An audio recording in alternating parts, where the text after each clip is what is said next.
जमलेल्या माझ्या तमाम हिंदू बांधवांनो, भगिनींनो आणि मातांनो,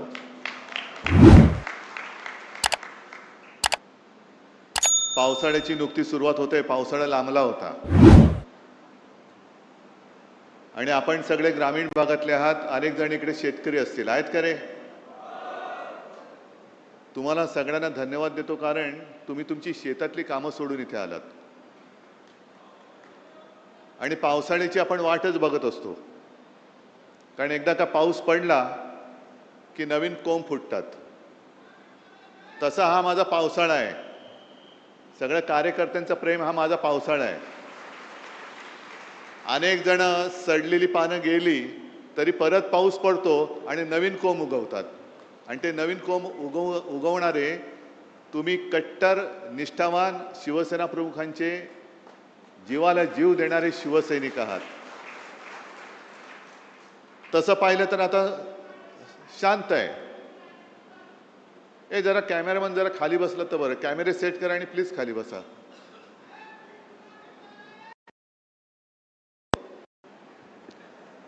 पहिल्या गद्दाराचा समाचार गेला,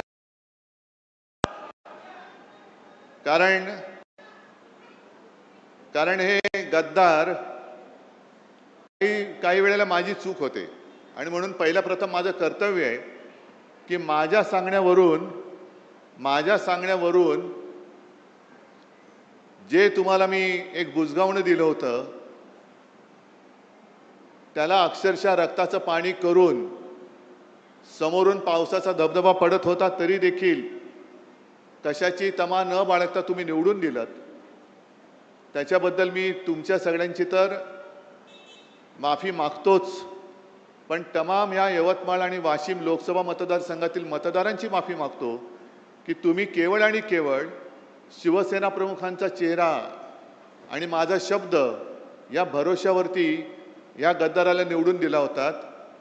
पण आपण त्याला मतदान करताना बोटाला काळी शाई लावलीच, पण त्यांनी गद्दारी करून आपल्या विश्वासाला काळं फासलेलं आहे आणि याचा जाब विचारण्याचा अधिकार तुम्हाला आहे. जाब विचारला पाहिजे. शेवटी गद्दारांच्या कळपात गेला.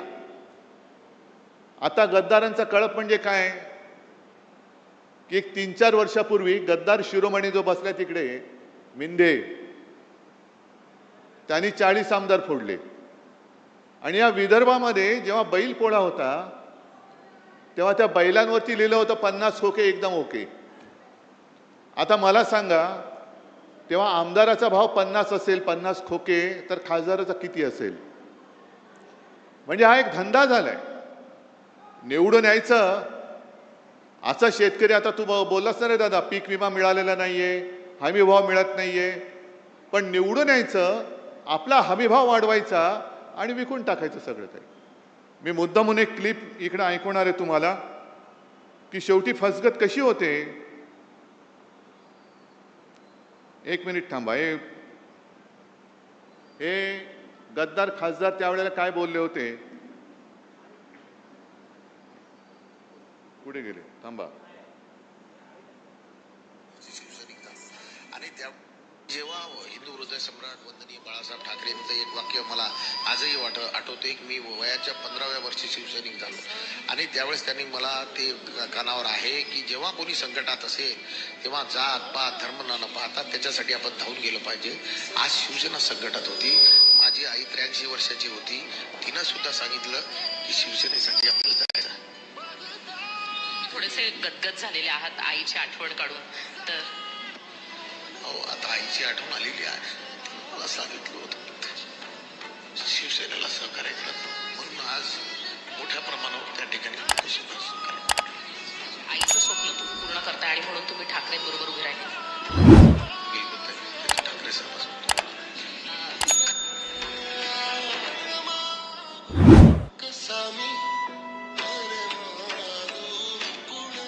हे ऐकायला आलं का तुम्हाला?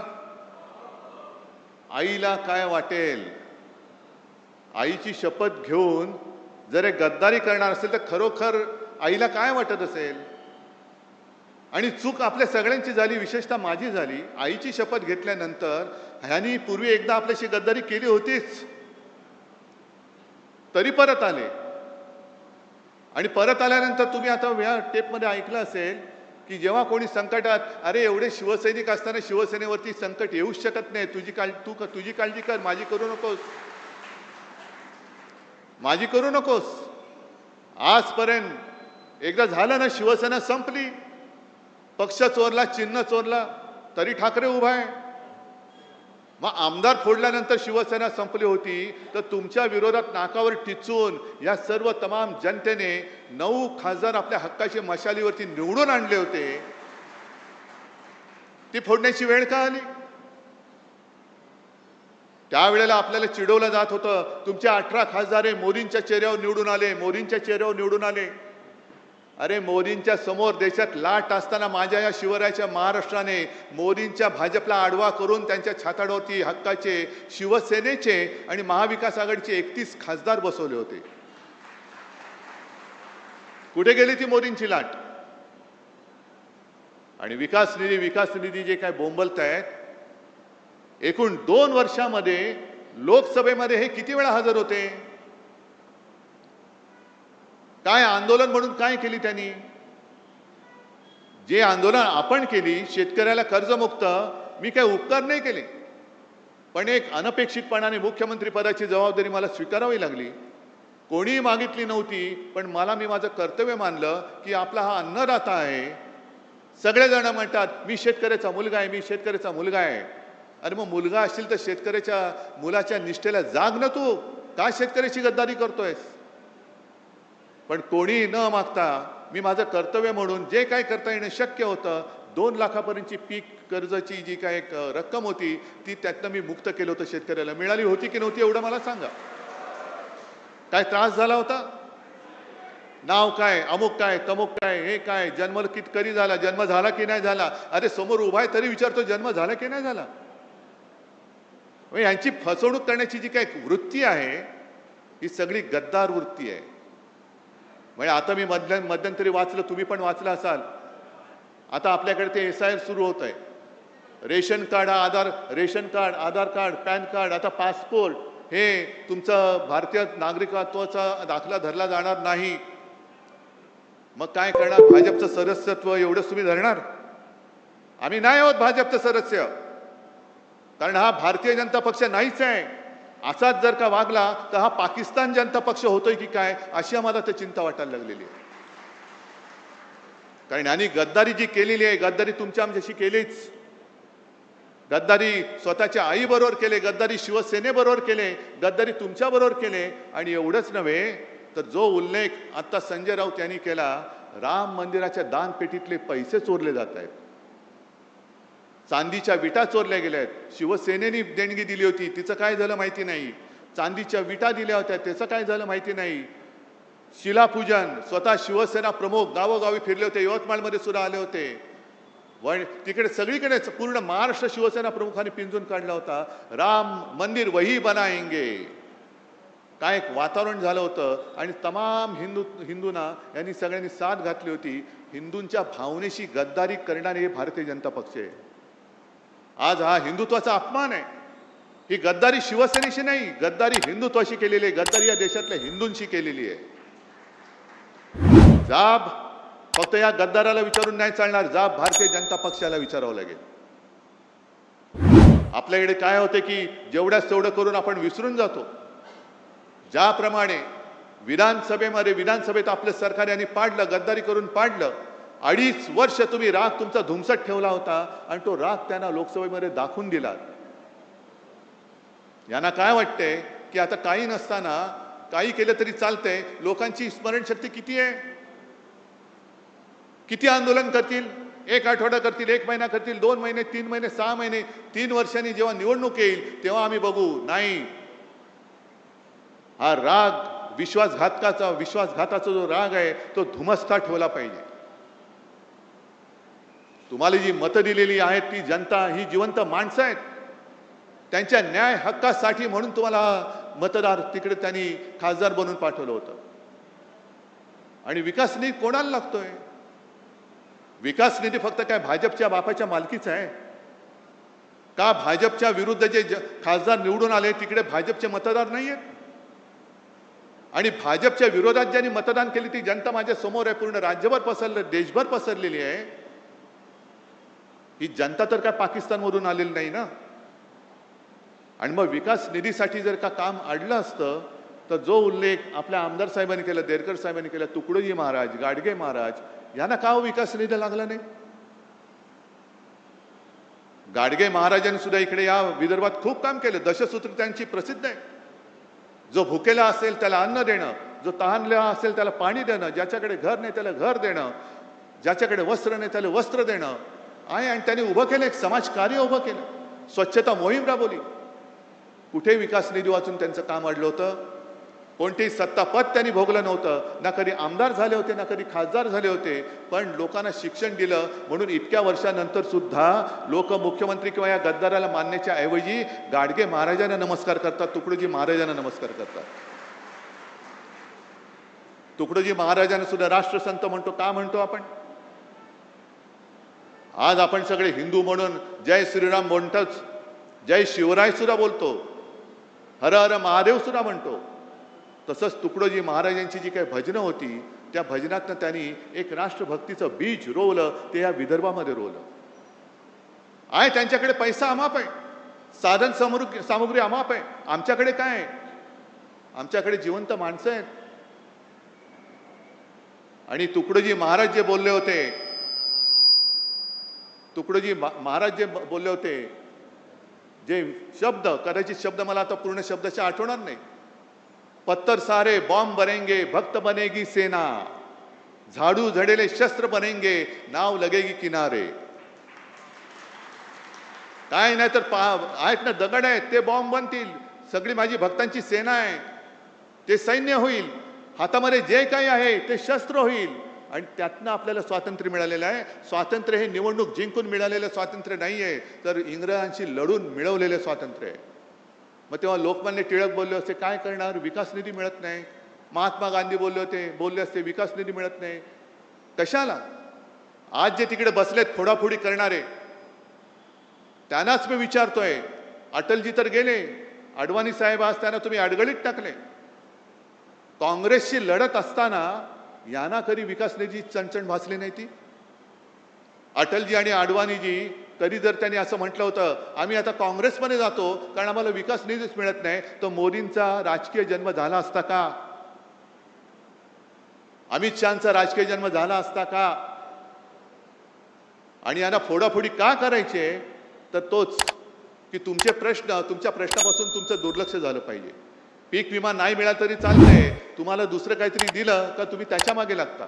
शेतकऱ्याला हमी भाव नाही मिळाला तरी चालतंय, त्याला दुसरं काहीतरी दिलं तर तो त्याच्या मागे लागतो. त्याचं आयुष्य हे नेहमी संकटातच राहिलं पाहिजे. तो जोपर्यंत संकटात आहे तोपर्यंत तो माझ्या दारात उभा राहणार. ही परिस्थिती आता बदलायला पाहिजे. हा गद्दार जिथे सापडेल तिकडे तुम्ही त्याला जा विचारलं पाहिजेस, मी तुला निवडून आणलेस का, तू माझ्याशी गद्दारी केलीस? मी माझ्या रक्ताचं पाणी केले, मी माझं रक्त आटवलेलं आहे. समोरनं पैसे अरे आत्ता तुला मिळतायत, त्यावेळेला मला सुद्धा जर पैसे मिळाले असते तर मी सुद्धा तुला पाडू शकलो असतो. पण मी भगव्याला आणि शिवरायाच्या निष्ठेला जागलो म्हणून तू खासदार झालाय. तुला काडीची किंमत नव्हती, तू बोल तू गद्दारी का केलीस? पुढचे 3 वर्ष हा कार्यक्रम तुम्हाला करावा लागेल. आहे हिंमत तुमच्यामध्ये? कारण मी मुद्दामून आलोय. जसं त्यांनी मला सांगितलं, काय झालं 2 आठवड्यापूर्वी एक खासदारांची बैठक घेतली, तेव्हा हे महाशय मला म्हणाले साहेब घरी सोयरीक जुळवायचे, पाहुणे येणार आहेत, मी व्हिडिओवरनं आलो तर चालेल का? आता घरचं कार्य शुभ कार्य म्हटल्यानंतर मी नाही बोलू शकतो. आता मला काय माहित मुलीची सोयरीक जुळवताना ह्यांची सोयरीक तिकडे जुळवतील. ह्यांच्या हे पाहुण्यांकडे चालले होते का पाहुणे यांच्याकडे येत होते? सोयरीक ह्यांची जुळत होती पण सांगितलं मुलीची सोयरीक जुळवतोय. मग मी रात्री फोन केला, म्हटलं काय जुळला का? हो जुळला की म्हणे. जुळलं, 2 दिवसांनी कळलं, गेले सासरी. आता नांदा तिकडे गद्दारांच्या कळपामध्ये नांदा, गद्दारांच्या लांडग्या म्हणजे त्या कळपामध्ये नांदा. इकडे वाघाचं जीवन जगत होता, तिकडे गाढवाचं जीवन जगा. जे ओझं तुमच्या पाठीवर टाकलं जाईल ते वाहत राहा. अरे प्रेम देणारी संघटना फक्त शिवसेना आहे. दुसरा या जगात दुसरा पक्ष नाही की जो फक्त आणि फक्त प्रेमाच्या भावनेवरती जिवंत राहतोय. आणि म्हणून मी आज तुमच्याकडे आलेलो आहे. जसं त्यांनी सांगितलं ना की मी माझ्या कार्यकर्त्यांशी बोलेन, तसं मी तुमच्याशी बोलतो. मी करतोय ते बरोबर करतोय की चूक करतोय? मी लढायला उभा आहे, मी नाही हटणार. कारण जिथे जिथे अन्याय दिसेल तिकडे मी लाथ मारणार म्हणजे मारणार. सोबत राहणारच की नाही? जे खरं हिंदुत्व आहे, हे खरं हिंदुत्व हे माणुसकी शिकवणार आहे. मंदिर लुटणारं हिंदुत्व आमचं हिंदुत्व आम्ही ते तुमचं हिंदुत्व मानू शकत नाही. आणि राम मंदिराचा सुद्धा प्रश्न हा पूर्ण देशामध्ये खरा म्हणजे हिंदूंना जागृती आली पाहिजे. आज संजय राऊत यांनी एक चांगला अग्रलेख लिहिलाय सामनामध्ये. सामना तुमच्याकडे येत नसेल तर सामना.com वरती जाऊन मुद्दामून वाचा. हे मरे मरे जे सगळ्यांनी मोर्चे काढले ना, सकल हिंदू समाज, हिंदू जनजागृती, आता का झोपलात? आता का झोपलात? आम्हाला आता भाजपा मुक्त राम पाहिजे आणि त्याच्यासाठी शिवसेना लवकर आंदोलनाला सुरुवात करणार आहे. भाजप मुक्त राम, जो एक विळखा या भोंदूंच्या घराण्यामध्ये राम आमचा प्रभू श्रीराम सापडलेला आहे, त्या श्रीरामाला त्या हिंदूंकडनं सोडवण्यासाठी शिवसेना पुढाकार घेईल आणि शिवसेना पहिली ठिणगी महाराष्ट्रामध्ये टाकेल. आणि तेव्हा मला गद्दारांना विचारायचे, जे बाळासाहेबांचे विचार हे बाळासाहेबांचे विचार आहेत. आहे तुमच्यामध्ये हिंमत? त्या गद्दाराला विचारा, हिंमत आहे? जाऊन विचारू शकता तुम्ही मोदींना. पीक विमा का मिळाला नाही लोकसभेमध्ये तोंड उघडू शकता? आहे हिंमत? शेतकऱ्याला हमी भाव मिळत नाही, शेतकऱ्याच्या आत्महत्या चाललेल्या आहेत, नीटचे पेपर फुटत आहेत, महिलांवरती अत्याचार वाढत आहेत, राम मंदिर लुटलं जात आहे, मध्य प्रदेशमध्ये तिथले मुख्यमंत्र्यांच्या नावाने लूट चालू आहे. हे सगळे प्रश्न विचारण्याचं धाडस या गद्दारांच्या रक्तात आहे का? शिल्लक राहिलंय का? की तुमचं रक्त हे गद्दारीने नासून टाकलेलं आहे? हा जो स्वाभिमान आहे, ही जी हिंमत आहे, ही जी धमक आहे, म्हणून शिवसेना पाहिजे. हे शिवसेना का संपवायला निघालेत? मला कोणी प्रश्न नाही विचारायचा. प्रश्न विचारण्याचं धाडस फक्त शिवसैनिक करू शकतो. म्हणून शिवसेना संपवा.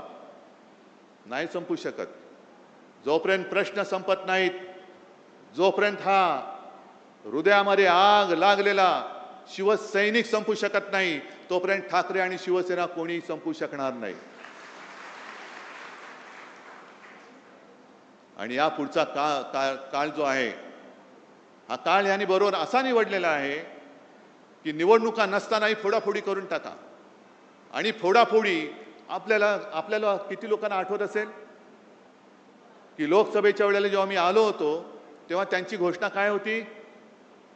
अबकी बार 400 पार.